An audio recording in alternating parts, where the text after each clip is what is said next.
नमस्कार मित्रों, मैं तेजेंद्र शर्मा लंदन से। दरअसल आज जन सुलभ पुस्तकालय ने मुझे आमंत्रित किया है कि मैं आप लोगों से जुड़ के अपनी कुछ कहानियाँ यहाँ आकर पढूँ। तो अर्पण और मेरे बीच ये तय हुआ कि मैं अपने कहानी संग्रहों की जो शीर्षक कहानी है, उसका पाठ आके हर हफ्ते किया करूँ, तो हर 1 हफ्ते में 1 कहानी। तो मेरा पहला कहानी संग्रह दरअसल 1990 में प्रकाशित हुआ था वाणी प्रकाशन द्वारा, जिसका नाम था काला सागर। तो आज मैं जिस कहानी का पाठ आपके साथ करने जा रहा हूँ, उसका शीर्षक ज़ाहिर है काला सागर ही है, क्योंकि काला सागर ही उस कहानी संग्रह का नाम था। तो मैं आपके साथ थोड़ा-सा शेयर करना चाहूँगा कि ये कहानी काला सागर जो है, इसका थीम क्या है, इसके पीछे की कहानी क्या है? क्योंकि हर कहानी के पीछे कुछ न कुछ मारक स्थितियाँ ऐसी होती हैं जो लेखक को अ, इस तरह से इफ़ेक्ट करती हैं कि वो लिखने को मजबूर हो जाता है।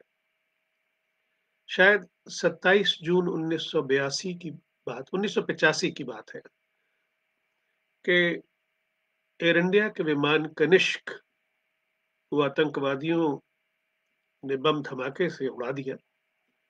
उड़ान कनाडा के टोरंटो से लंदन आ रही थी। रास्ते में आयरलैंड के पास एक जगह है कॉर्क। कॉर्क में विमान का मलबा गिरा। तो उस विमान में 329 यात्री और क्रू मेंबर थे। तो ज़ाहिर है कि उन सबकी मौत हो गई। सब कुछ समुद्र की गहरी तले में समा गया। कुछ शरीर बहते हुए मिले, मगर वो शरीर पूरे नहीं थे, उनके अलग-अलग टुकड़े थे।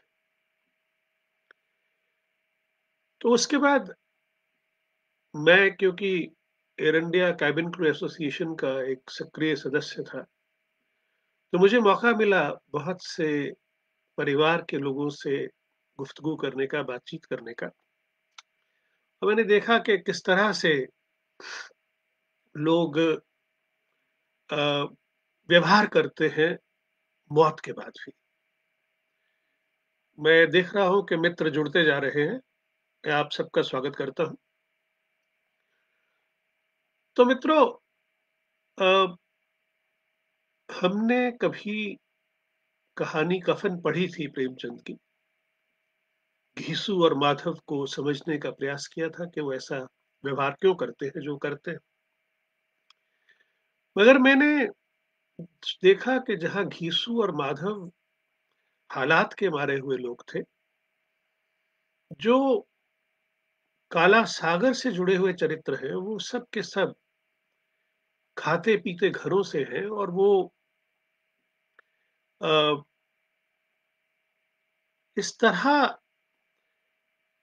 आर्थिक फ़ायदा उठाना चाहते हैं इस दुर्घटना से। और हर लेवल पे हर इंसान कितना सेल्फ सेंटर्ड, कितना लालची हो जाता है, वो इस कहानी के ज़रिए आप तक पहुँचाने की कोशिश की है। कहानी का शीर्षक है काला सागर। ये 1990 में वाणी प्रकाशन द्वारा प्रकाशित हुआ था। इसमें 10 कहानियाँ थीं और इस कहानी संग्रह में मेरी 2 कहानियाँ ऐसी थी जो सीधी की सीधी अ, एयर इंडस्ट्री से जुड़ी थी, एयरलाइन से जुड़ी थी। पहली कहानी थी उड़ान, जो एक एयर होस्टेस के जीवन पर आधारित थी, और दूसरी थी ये काला सागर, जो कि एक विमान दुर्घटना पर आधारित थी। मैं देख रहा हूँ मीरा जी हैं, गीता है, पूनम है, उदय भानु पांडे हैं, योग्यता भी जुड़ी हुई हैं और जितने भी मित्र हैं, चितरंजन जी भी आ गए हैं। तो आप सबका स्वागत करते हुए मैं कहानी पाठ शुरू करूँगा और कहानी के बाद अगर मुझे कुछ और कहना होगा तो मैं कहूँगा, और अगर आपके कोई प्रश्न सामने आएँगे तो मैं उनका जवाब देने का प्रयास करूँगा।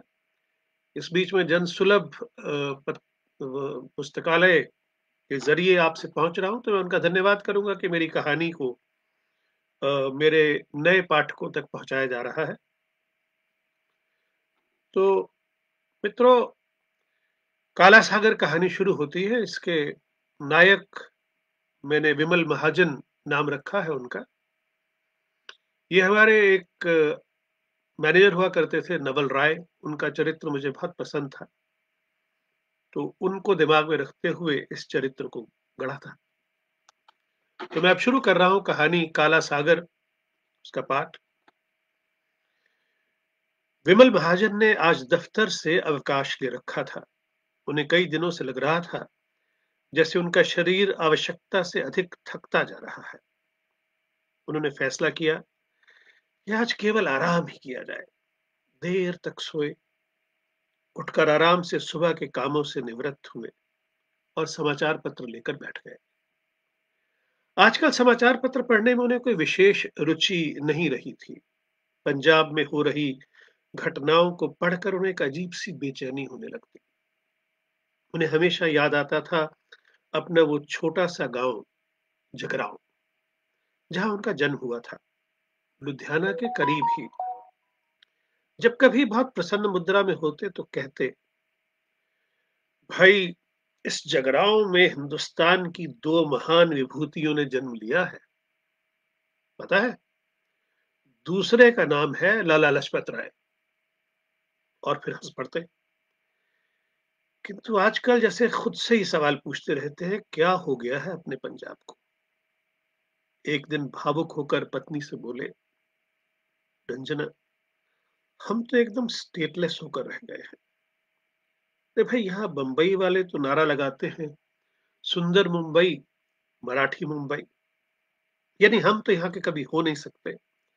और पंजाब जाने का अर्थ है मौत को दावत देना। इतना बुरा हाल तो 47 में भी नहीं हुआ था। और फिर वो एक गहरी सोच में डूब गए थे। कितना भयावह विचार है। आपकी मातृभूमि आपसे छिन जाए बिना किसी अपराध के। विमल महाजन को एयरलाइन की नौकरी करते हुए 30 वर्ष हो गए थे। बस 4-5 वर्ष में रिटायर होने वाले थे। सारी दुनिया ही उनके छोटे से संसार का हिस्सा बनी हुई थी। एक विमान परिचारक की हैसियत से उन्होंने नौकरी शुरू की थी, परंतु अपनी मेहनत और ईमानदारी के बल पर इस उच्च पद पर पहुंच गए थे। इस बीच उनका विवाह भी हुआ और 3 बच्चे भी। कैसे समय निकलता जा रहा है उनकी मुट्ठी से। वैसे उन्हें देखकर कोई ये नहीं मान सकता था कि वो 2-2 बच्चों के नाना भी हैं। इसका कारण संभवतः उनका पहनावा था, जिसके प्रति वो अतिरिक्त सचेत रहते थे। इतने ही वो अपनी सेहत के बारे में भी थे। स्पष्टवादिता उनकी एक और विशेषता थी, जिसके कारण वो कभी प्रशंसा तो कभी आलोचना के पात्र बनते थे। विमल महाजन ने समाचार पत्र को 2-3 बार उलट-पुलट कर देख लिया था और आराम कुर्सी पर अलसा रहे थे। तभी फोन की घंटी बजी। उन्हें काफी कोफ्त हुई। आज का दिन वो आराम से ही बिताना चाहते थे। टेलीफोन या अन्य कोई भी विघ्न उन्हें नहीं चाहिए था। अन्यमनस्क भाव से फोन उठाया। फोन एयरपोर्ट से था।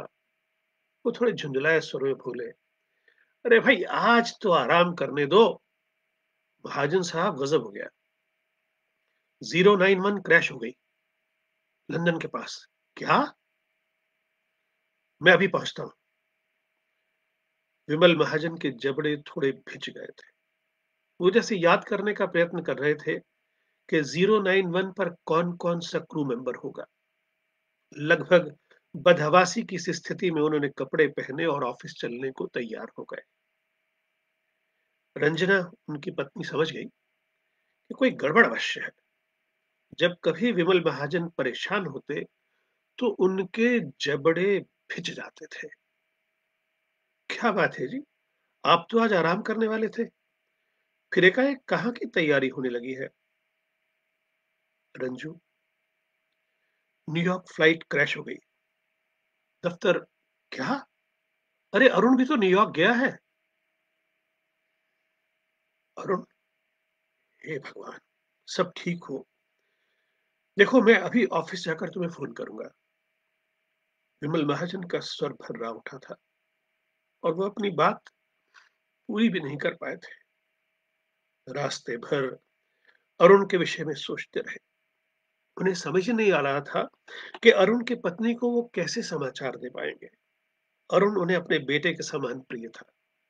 उसके विवाह में वो अपने सारे सिद्धांतों को ताक पर रखकर सिर पर पगड़ी पहनकर घोड़ी के सामने नाचे थे। अनुराधा, अरुण की पत्नी, भी उनका बहुत आदर करती थी।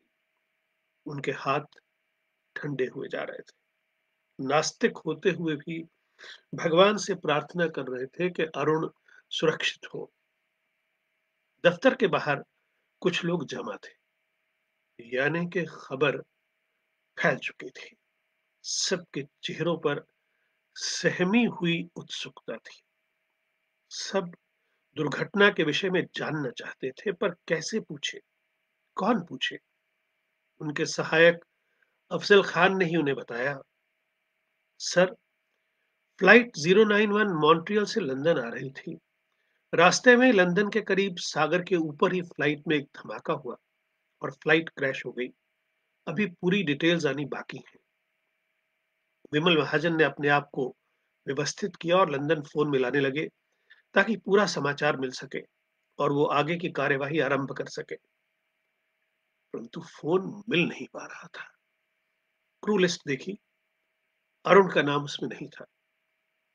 उन्हें कुछ राहत महसूस हुई, पर जो लोग फ्लाइट पर थे वो सब तो उनको अपने परिचितों में से ही थे ना।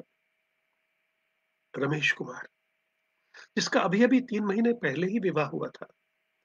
माँ बाप की इच्छा के विरुद्ध एक पारसी एयर होस्टेस से विवाह किया था उसने। दोनों ही इस फ्लाइट पर थे। काश ये खबर झूठी हो। वो मन ही मन प्रार्थना कर रहे थे।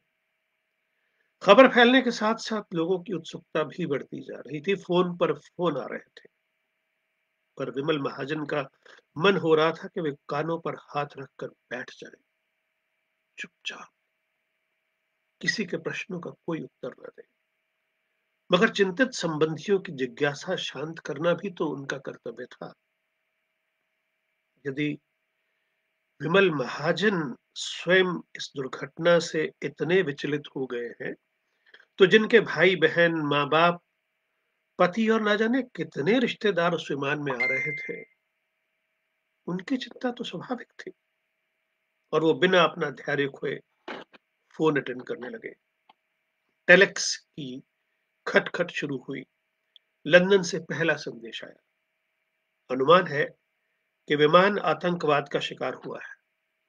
विमान में क्रू व यात्रियों सहित 329 लोग थे। फिलहाल किसी के बचने की कोई सूचना नहीं। यदि कोई बचा भी हो तो क्या ठंडे अटलांटिक के बर्फीले पानी में जीवित रह पाएगा? विमल महाजन के मस्तिष्क के घोड़े दौड़े जा रहे थे।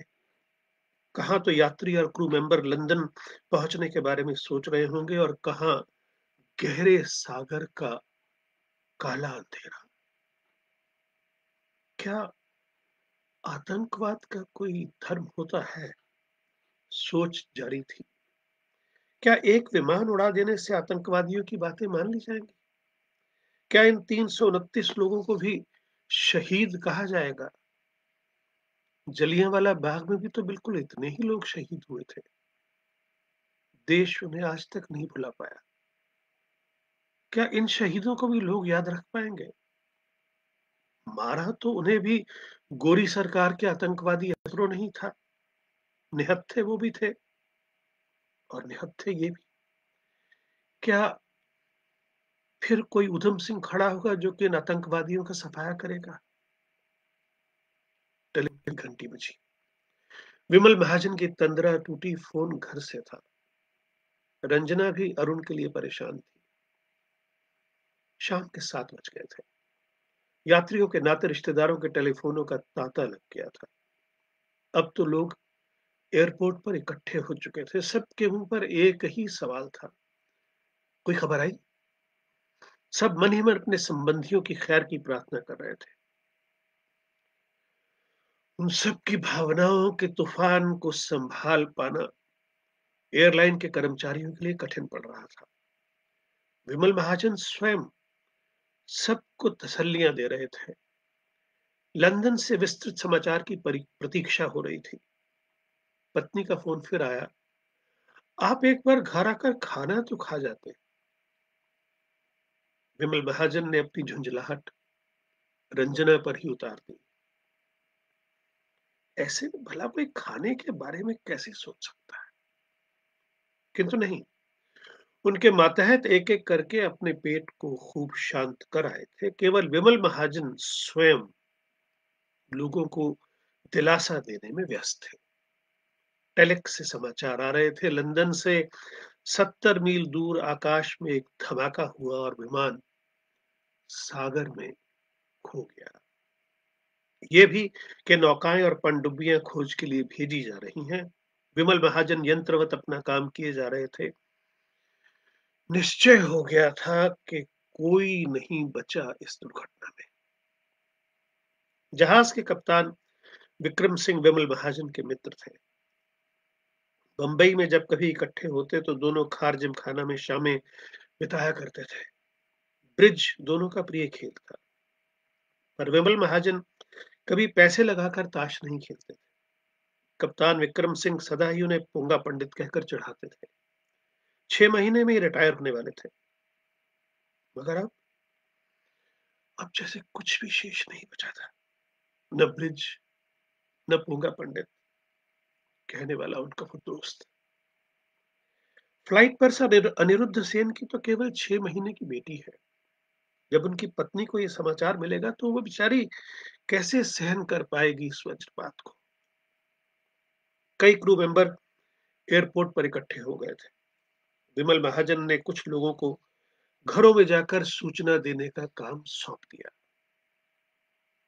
बहुत कठिन काम था। वो जानते थे, समाचार सुनकर घर के सदस्यों की प्रतिक्रिया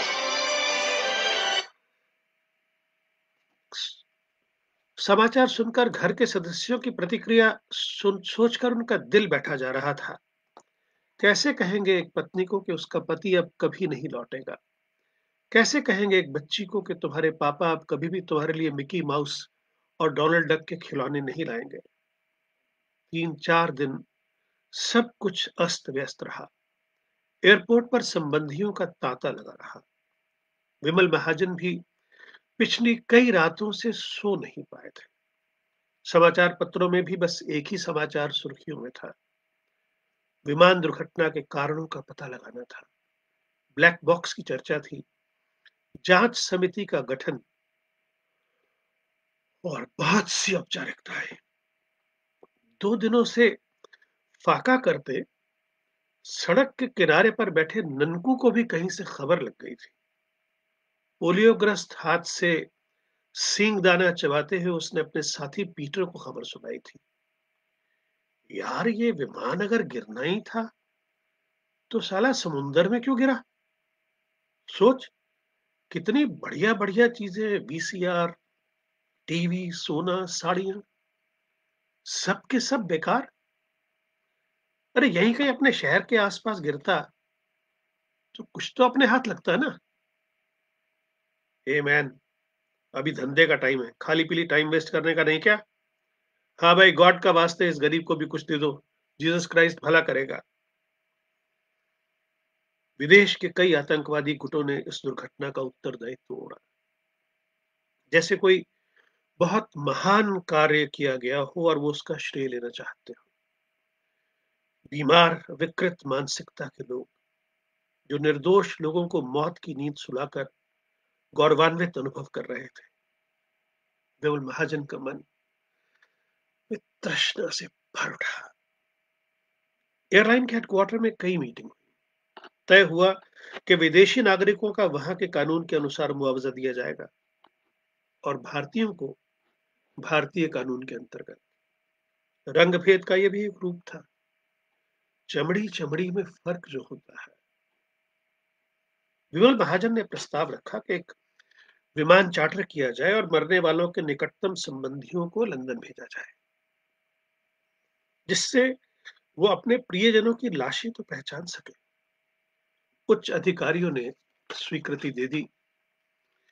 क्रू यूनियन ने प्रत्येक मृतक क्रू मेंबर के परिवार के लिए 1-1 लाख रुपया देने का फैसला किया। विमल महाजन को झटका सा लगा जब रमेश कुमार के पिता उससे मिलने दफ्तर पहुंचे। मिस्टर महाजन, मैं रमेश का पिता हूं। दरअसल आजकल मैं और मेरी पत्नी तलाक लेकर अलग अलग रह रहे हैं। आपको याद होगा, पिछले क्रैश में मेरी बेटी नीना की मौत हो गई थी। उस वक्त भी एयरलाइन और क्रू यूनियन ने मुआवजा मुझे ही दिया था। मैं चाहता हूं कि अब भी मेरे बेटे और बहू की मृत्यु का मुआवजा मुझे ही मिले। इससे पहले कि मेरी पत्नी मुआवजे के लिए अर्जी दे, मैं आपके पास अपने क्लेम की अर्जी छोड़े जा रहा हूं, ताकि आप इंसाफ कर सके। मैं तो अब बूढ़ा हो चला हूं, कमाई का अब और कोई जरिया है नहीं। ठीक है, आप अर्जी छोड़ जाइए, समय आने पर उस पर विचार किया जाएगा। बड़ी कृपा होगी आपकी। नहीं तो इस उम्र में कोर्ट कचहरी जाने की तो शरीर में ताकत नहीं रही। चलता। विमल महाजन किंग कर्तव्य विमूढ़ से कुर्सी पर बैठ गए। शिनाख्त के लिए संबंधियों को लंदन ले जाने की पूरी जिम्मेदारी विमल महाजन को ही सौंपी गई। लंदन जाने के लिए संबंधियों का तांता लग गया था। विमल महाजन तय नहीं कर पा रहे थे किसे भेजें, किसे रोकें। हर रिश्तेदार अपना रिश्ता अधिक नजदीकी बताता था। कोई कहता मैं मामा हूं और कोई कहता चाचा। लंदन जाने के लिए विमान तैयार था। रोते कलपते रिश्तेदारों के बीच विमल महाजन को स्वयं को संयत रख पाना काफी मुश्किल लग रहा था। मिसेस वाडेकर की हिचकियां अभी भी जारी थी। उनका बेटा विदेश से बंबई केवल विवाह करने आ रहा था। उन्हें क्या पता था लंदन जाना पड़ेगा, डोली के स्थान पर अर्थी लेने। मैं तो अपने बेटे को दूल्हा बनाकर ही विदा करूंगी। मिसेस वाडेकर विक्षिप्त अवस्था में बड़बड़ाए जा रही थी। मगन भाई की 20 वर्षीय पोती विदेश से अकेली आ रही। उसके पिता को छुट्टी नहीं मिल पाई थी उसके साथ आने के लिए। खिड़की के पास बैठे वो जैसे शून्य में ताक रहे थे। दो दो मौतों का बोझ लिए दीपिंदर विमान में बैठा था। पिछले सप्ताह ही उसके पिता का देहांत हो गया था और उन्हीं के अंतिम संस्कार के लिए उसका भाई सुखी अमेरिका से आ रहा था। दुख में सब एक थे। किसी का भी कोई धर्म मजहब नहीं था। सुख में था भी तो आतंकवादियों को उससे कोई लेना देना नहीं था। वो हर धर्म वाले को अपनी पशुता का शिकार बना लेते हैं। विश्व भर से अलग अलग एजेंसियों ने अटलांटिक में खोजबीन शुरू कर दी थी। पहले विमान के कुछ क्षतिग्रस्त हिस्से मिले, फिर विक्षिप्त लाशें मिलनी शुरू हुई। लाशों को जैसे किसी ने उधेड़ दिया। चिंदी चिंदी हुए शरीर, लाशें पहचानना भी बहुत कठिन काम था। लंदन में सभी रिश्तेदारों के रहने खाने पीने की व्यवस्था एयरलाइन की ओर से मुफ्त की गई थी। विमल महाजन सभी कार्य बड़ी तत्परता से निभा रहे थे। स्वयं उन्हें अपने खाने पीने और सोने का भी कोई ध्यान नहीं था। वंचित लोगों की सेवा करके संभवतः वो स्वयं को संतुष्ट करना चाहते थे। उनका यही प्रयत्न था कि किसी भी यात्री को कोई शिकायत या असुविधा न हो। एक यात्री विमल महाजन तक पहुंचा। मिस्टर महाजन, खाना पीना तो ठीक है, पर हमें आप कुछ अलाउंस वगैरह भी दिलवाने का प्रबंध करें तो अच्छा होगा। दरअसल क्या है कि हम सब इतनी जल्दी आए हैं कि एफटीएस का प्रबंध हो नहीं पाया। कम से कम इतना रोज़ाना भत्ता तो हमें मिलना चाहिए कि हमें कहीं बाहर आने-जाने में मुश्किल ना हो।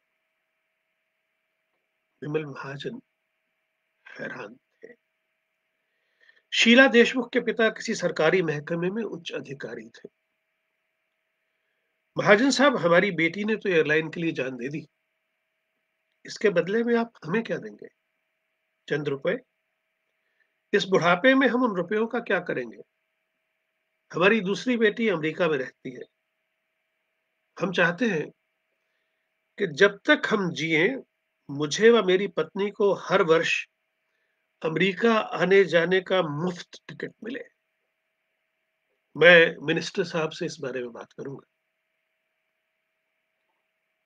विमल महाजन की इच्छा हुई कि सब काम-धाम छोड़कर वापस चले जाएँ। इंसान इतना स्वार्थी भी हो सकता है? ये भावना विहीन लोग इस हादसे से अपना-अपना स्वार्थ सिद्ध करने की कोशिश में लगे हैं। मगर विमल महाजन तो ये सारा काम अपने सहयोगियों को और यात्रियों को श्रद्धांजलि के रूप में कर रहे थे। उन्हें ये सब करना ही होगा और पूरे धैर्य के साथ करना होगा। लंदन के विक्टोरिया अस्पताल का एक हिस्सा, वहां लाशें इकट्ठी की गई थी। लाशें, लाशें, गहरे नमकीन पानी में से निकाले गए विकृत शरीर। कौन कैसे पहचान कर पाए? भगवान ने कितनी दर्दनाक मौत लिखी थी कुछ इंसानों के लिए। नवजात शिशु से लेकर 70 वर्ष तक की बूढ़ी लाशें।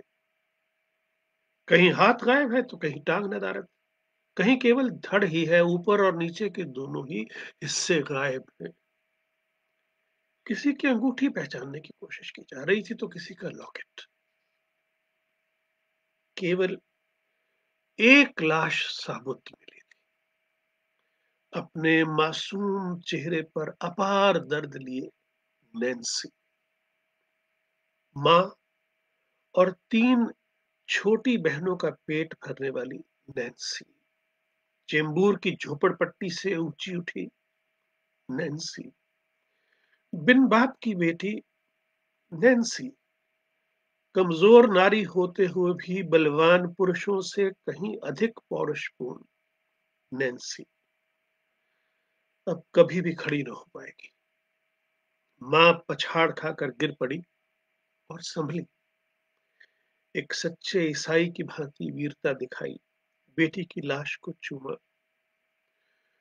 बूढ़ी कोख में हलचल हुई, अपना पराया हो गया। किंतु अभी 3 बेटियां और हैं घर में। एक ने इसी साल बीए किया है, बाकी दोनों स्कूल में है। उनके लिए मां को मजबूत बनना है। बेटी को घर ले जाने की तैयारी करने लगी। चेहरे पर निराशा साफ दिखाई देने लगी। किसी भी और लाश को पहचानना लगभग असंभव सा लग रहा था। फैसला किया गया कि सभी लाशों का सामूहिक क्रियाक्रम किया जाए। ये भी तय किया गया कि क्रियाक्रम सागर तट पर ही होगा और वहीं मरने वालों की याद में एक स्मारक भी स्थापित किया जाएगा ताकि विश्व को चेतावनी मिले कि आतंकवाद क्या कर सकता है। विमल महाजन धम से कुर्सी पर बैठ गए। रिश्तेदारों की दिक्कतें दूर करते, ब्रिटिश सरकार व एयरलाइन के अधिकारियों से संपर्क व बातचीत करते उनका शरीर और दिमाग दोनों थक गए। उस पर इतनी सारी लाशों का सामूहिक क्रियाक्रम, उन्होंने आंखें मूंद ली। मिस्टर महाजन जी, उन्होंने आंखें मूंदे ही पूछा, आपसे एक सलाह चाहिए। कहिए। नेत्र खुले। क्या है कि जिस काम के लिए आए थे वो तो हो गया। जरा बताएंगे, अगर शॉपिंग वगैरह करनी हो तो कहाँ सस्ती रहेगी? लंदन में नए हैं ना। उसके आगे बात सुनने की ताकत विमल महाजन में थी नहीं। हाउंसलो हाई स्ट्रीट पर 50-100 की गिनती बढ़ने से कोई विशेष अंतर नहीं पड़ता। हर काम यथावत जारी है। डिक्सन्स, बूट्स, मार्क्स, वूलवर्थ, हर जगह कुछ अनजाने चेहरे दिखाई दे रहे हैं। कल सुबह तो वापस बंबई चले जाना है। सभी यथासंभव सामान बटोरने में लगे थे।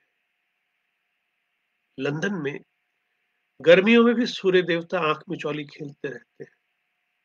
आज उन्होंने पूर्ण विश्राम करने का निर्णय ले लिया है। बादल आसमान में चहलकदमी कर रहे थे। एयरपोर्ट पर, एयरलाइन के काउंटर पर जो नजारे थे वो कुछ कम क्षोभ पैदा करने वाले नहीं। सभी यात्री अधिक से अधिक सामान के साथ चेक इन करने का प्रयास कर रहे थे। काउंटर क्लर्क शौकत अली जी को समझा रहा था, मिस्टर 25 किलो का तो आपका टीवी है। अब देखिए कुल मिला के 60 किलो वजन हो गया आपका सामान का, और हैंडबैग सो अलग। आप केवल 20 किलो सामान ले जा सकते हैं। मगर मैं तो यहाँ अपने भाई की लाश पहचानने आया हूँ। हमारा केस फर्क है। ये भाई की मौत का वजन से क्या संबंध है? एक बार फिर विमल महाजन को ही जाकर अनुरोध करना पड़ा। क्षुब्ध विमल महाजन जैसे तैसे सब कुछ समझाकर यात्रियों को चेक इन करवा रहे थे। विमान ने उड़ान भरी। सीट बेल्ट बांधने के संकेत बंद हुए तो कैबिन में हलचल बढ़ने लगी। विमल महाजन अपनी रिपोर्ट लिखने में व्यस्त थे। यात्रियों को खाना दिया गया। विमल महाजन कैबिन का मुआयना कर रहे थे। मिसेस वाडेकर ने खाने को छुआ तक नहीं था। वो अपने बेटे की लाश को दुल्हा नहीं बना पाई थी क्योंकि लाश की शिनाख्त ही नहीं हो सकी। दीपिंदर 10 दिन में दो दो लाशों के क्रियाक्रम के गम से उबर नहीं पा रहा था। कुछ यात्री गम गलत करने के लिए पेग पर पेग चढ़ा रहे थे। यार पी ले आज जी भर के, हमें कौन से पैसे देने हैं। ये काम अच्छा कि एयरलाइन ने कि अब की बार ड्रिंक्स फ्री कर दिए। विमल महाजन थोड़ा और आगे बढ़े। क्यों ब्रदर, आपने कौन सा वीसीआर लिया? भाई मुझे तो NV450 मिल गया। बड़ी किस बहुत ही अच्छी किस्मत है आपकी। मैंने तो कई जगह ढूंढा, आखिर में जो मिला ले लिया। हमें कौन सा इंडिया जाके बेचना है। भाई आपने तो सोनी ढूंढ ही लिया। कितने इंच का लिया? जी 27 इंच का। और आपने? हमारे भाग्य में कहा जी, JVC का लिया है, पर देखने में अच्छा लगता है। फिर चॉइस ही कहाँ थी। मौसम में थोड़ी खराबी हुई। यात्रियों को एक झटका सा महसूस हुआ। विमान ब्लैक सी के नजदीक उड़ान भर रहा था। तो मित्रों, ये कहानी है काला सागर। अ, इससे आपको ये तो पता चला होगा कि जो बातचीत है वो 1980-85 के आसपास की है, क्योंकि एशियन गेम्स के बाद भारत में नेशनल का NV450 VCR और सोनी के टेलीविजन 2012 और 2032 बहुत पॉपुलर हो गए थे। तो ये जो लोग लाशें पहचानने गए थे, इनका मुख्य उद्देश्य अपने परिजनों की लाशें पहचानना शायद नहीं था। मैंने अपने जीवन में जो कहानियां लिखी हैं उनमें से कुछ कहानियों में जो कुछ घटित हुआ है, मुझे उसकी उसका पूरा ज्ञान है। जैसे ये जो कहानी है काला सागर, मैं इस कहानी से काफी जुड़ा हूँ। मेरी बहुत सी ऐसी कहानियां भी होती हैं जिनके चरित्रों को मैं बिल्कुल नहीं जानता। मैं उनसे कभी नहीं मिला। मुझे केवल कोई मित्र, कोई पहचान वाला कुछ पंक्तियाँ दे जाता है। जब मैं आपको बाद में फिर कभी देह की कीमत कहानी सुनाऊँगा, तो बताऊँगा कि उस कहानी के बीज मेरे दिमाग में कैसे पड़े और कैसे मेरे दिल तक पहुँचे। 1985 में जब यूनियन 1 लाख रुपया देती थी, तो वो 1 लाख रुपया बहुत सारा होता था। उसमें बॉम्बे में 1 बेडरूम का फ्लैट आ जाया करता, इतने पैसे होते थे। इसलिए जो भी बातचीत है, जो भी रवैया है, जो भी एटीट्यूड है सबका, वो उस पीरियड को लेकर है। और कहानी उस पीरियड को कवर करते हुए भी जो उसके इमोशंस हैं, वो मेरा प्रयास रहा कि मैं जिस काल में कहानी लिख रहा हूँ, उस काल को स्थापित करते हुए जो कहानी के पीछे की मारक स्थितियाँ हैं, उन्हें मैं सार्वकालिक बना दूँ, ताकि अगर 50 साल बाद भी ये कहानी पढ़ी जाए, क्योंकि देखिए करीब-करीब 34 साल तो हो गए इस कहानी को लिखे हुए और 30 साल हो गए इसको संकलन में शामिल हुए। तो अगर 30 साल बाद मेरे पाठकों को, श्रोताओं को, मित्रों को लगता है कि ये कहानी उनके दिल तक पहुँची है, इसकी भावनाएँ, इसकी मारक स्थितियाँ उनके दिल तक पहुँची हैं, तो मुझे लगता है कि ऐसी ही कहानी शायद ऐसी कहलाती होगी भी जो अ, किसी कालबद्ध सीमा में नहीं रहती, काल को लाँघ के आगे चली जाती है। तो मित्रों, आज काला सागर कहानी आपने सुनी।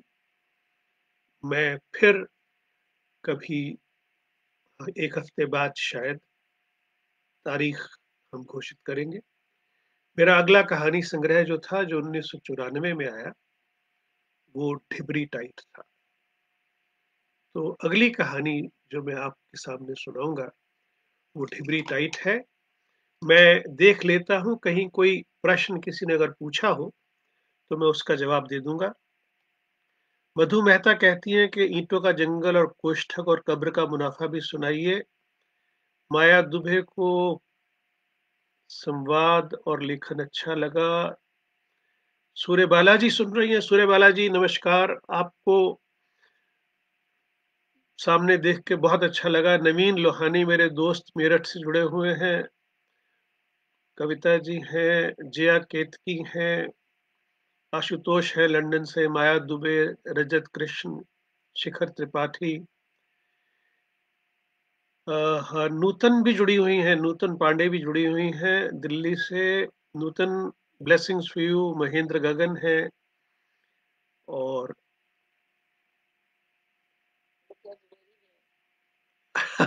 ज़किया जी भी सुन रही हैं आज। अच्छा, ठीक है, ज़किया जी आपका स्वागत है। प्रभा जी हैं भोपाल से, मु मुखर कविता हैं, अभिषेक सिंह हैं और अंजू जी हैं, रजत कृष्ण हैं, उदय भानु पांडे हैं, कमला नरवरिया। कमला दरअसल मेरी कहानियों पे काम कर रही हैं। कमला, ब्लेसिंग्स फॉर यू आल्सो। और हरनोट भाई शिमला से जुड़े हुए हैं। अरे वाह! ये तो बहुत अच्छा लग रहा है। हीरो वाधवानी भी हैं। मित्रों, आप सबका बहुत-बहुत धन्यवाद और अगले हफ्ते आपसे फिर मुलाकात होगी। अब हम आपसे विदा लेंगे और अर्पण, आपका बहुत-बहुत शुक्रिया मित्रों से मिलवाने का और कहानी सुनाने का। धन्यवाद।